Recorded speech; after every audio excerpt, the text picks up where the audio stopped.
Yeah. So what are the most likely results here within the Pac-12? So again, we'll start with USC. They beat Colorado and they beat Cal. They've got the game against. Let's arrive at the final weekend. You got USC and UCLA sitting there at 7-1 in the Pac-12 at that point. Although I think UCLA still has a game against Cal, I believe, the next Yeah, weekend to complete the after the season. USC game, Yeah. yes.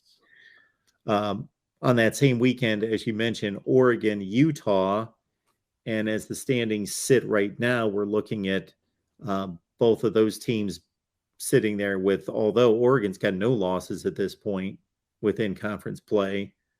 So, if we see chalk, we're going to have an Oregon, and then we've got a free-for-all between the other three. If USC goes ahead and beats UCLA, then they're going to lose the tiebreaker to Utah, correct? Well, if Utah loses to Oregon, which is I think right now the chalky outcome is Oregon holds serve at home against Utah. And, let's realize that Utah was missing Cam Rising, Tavion Thomas, Micah Bernard, Dalton Kincaid's hurt. Oregon's been great. So salute to the Ducks. They've been fantastic. And, Eric and other Oregon fans, like, hey, you have the right to throw it in my face because I thought Kenny Dillingham and Bo Nix were not going to be great this year. They've been great. I was wrong. You were right.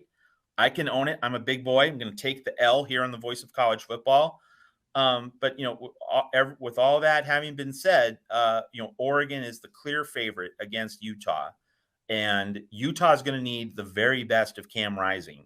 He has to be healthy and he has to play great for Utah to make that game a serious conversation. If Cam Rising is 70%, Utah is not going to go into Eugene and beat the Ducks. So if we're talking about the chalky outcome, I think the Oregon beating Utah, that is a clear chalk outcome. Like Oregon's going to be a clear favorite against Utah, and then USC UCLA is the coin flip because we don't know how healthy USC is going to be going into that game. I think if USC is healthy, I would definitely like USC over UCLA because I think that Lincoln Riley can absolutely torch UCLA's defense. I mean, and now UCLA fans will say, well, hey, we can torch you. True. But I think that if USC gets Eric Gentry back and he's reasonably effective for the UCLA game, that the USC defense can make just enough plays, kind of like this game against Arizona. Like USC UCLA, that game figures to be like what we saw with USC Arizona. Where one team scores in the mid-40s, maybe higher, and the other team scores in the high 30s. Scoring in the high 30s in USC UCLA probably means you're going to lose.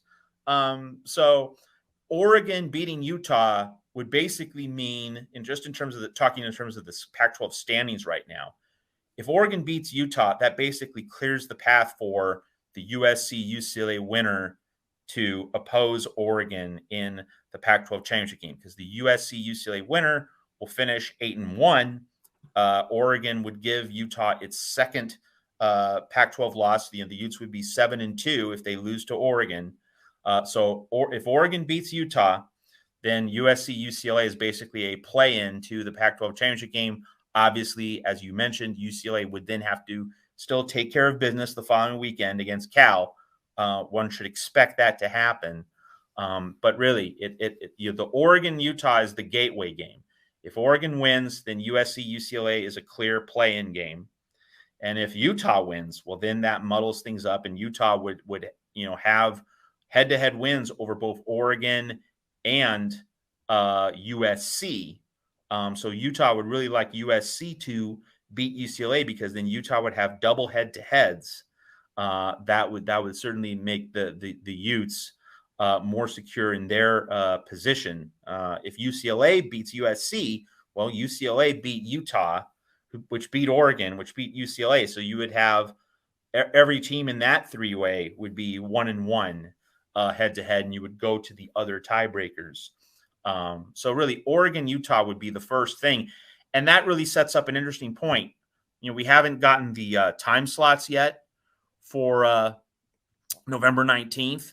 I would like to see Utah-Oregon be a 12:30 Pacific, 3:30 Eastern game, because that game will then that game's outcome would then shape, exactly what the stakes are for USC UCLA. So if you had Trojans Bruins as a night game, they will know the Utah Oregon score, and they can then, that could be just a pure play-in game if Oregon wins, and then we could just basically have a USC UCLA playoff,